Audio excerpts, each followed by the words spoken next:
এরপর একটা হিন্দু মেয়ে কালিমা পরে মুসলমান হলো, অনেক সুন্দরী।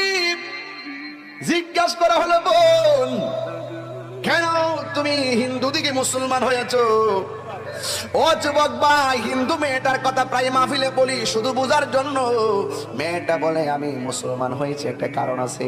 আমার আব্বা যখন মারা গেছে, আমি বাবার পাশে দাঁড়ায় রইলাম, দেখলাম সীতাশালায় যায় আমার আব্বারে পোড়াইতেছে। নিচে দিয়া লাকড়ি দিছে, মা উপরে আমার বাবারে শোয়াইছে, আবার উপরে দিক দিয়ে লাকড়ি দিয়া নিচ দিয়ে আগুন ধরায় দিছে, আমার বাবার লাশটা পুড়তেছে।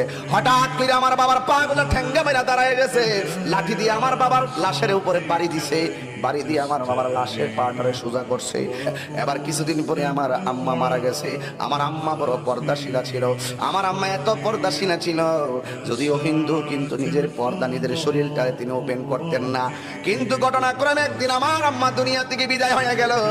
আমার আম্মার কাপড় দিয়া ব্যান্ডিং কইরা যখন নিয়ে গেছে চিতাশালায় পোড়ার জন্য, আমার আম্মার শরীরটা কেউ দেখে নাই, নিচ দিয়ে আগুন লাগাই দিছে। আগুনটা গায়ের মধ্যে লাগতে দেরি রে বাবা, হঠাৎ কইরা আম্মার শরীরটা ওপেন হয়ে গেছে।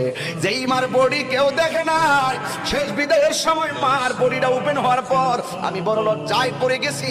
কিছুক্ষণ পরে দেখলাম আমার আম্মার পাটা এমন ভাবে ঠেঙ্গা মেরা উঠে গেছে, লাঠি দিয়ে আমার আম্মার শরীরের মধ্যে আঘাত করছে। কিন্তু জীবনে আমার মার গায়ের মধ্যে কেউ লাঠি দিয়ে আঘাত করে নাই, জীবনে আমার আম্মার বডি কেউ দেখে নাই। আজকে শেষ বিদায়ের সময় এ কেমন লজ্জাস্করের মতো মনে হলো। কিন্তু আমি যখন দেখলাম আমার বাবার এই শেষ বিদায়ের অবস্থা, মার এই অবস্থা, হঠাৎ কইরা মুসলমানদের শেষ বিদায়ের চিত্রটা আমার চোখের মধ্যে বেশি উঠেছে। মুসলমান যখন মারা যায়, ওই চতুর্দিক দিয়ে কাপড় টানায়, কসকু সাবান দিয়া এমন গরম পানি দেয় না যে গরম লাগে, এমন ঠান্ডা পানি দেয় না যে ঠান্ডা লাগে, কিন্তু কসকু সাবান দিয়া তারে গোসল করায়, চতুর্দিক দিয়ে কাপড় টানাই, আবার শরীর থেকে চাদর দিয়া বডির দিকে কাপড়টা খুললা তারে এমন ভাবে গোসল করায়, আঙ্গুল গুলা খিলাল করে দেয়, দাঁত গুলা খিলালি করে দেয়, পায়ের আঙ্গুল গুলা খিলালি করে দেয়। বন্ধুরে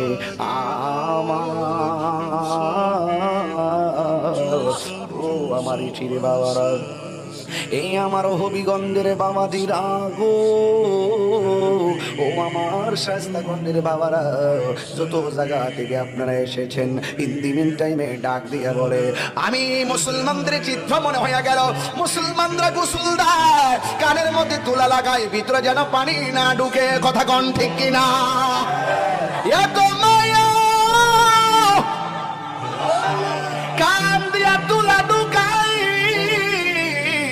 যেন কান দিয়া পানি না ঢুকে।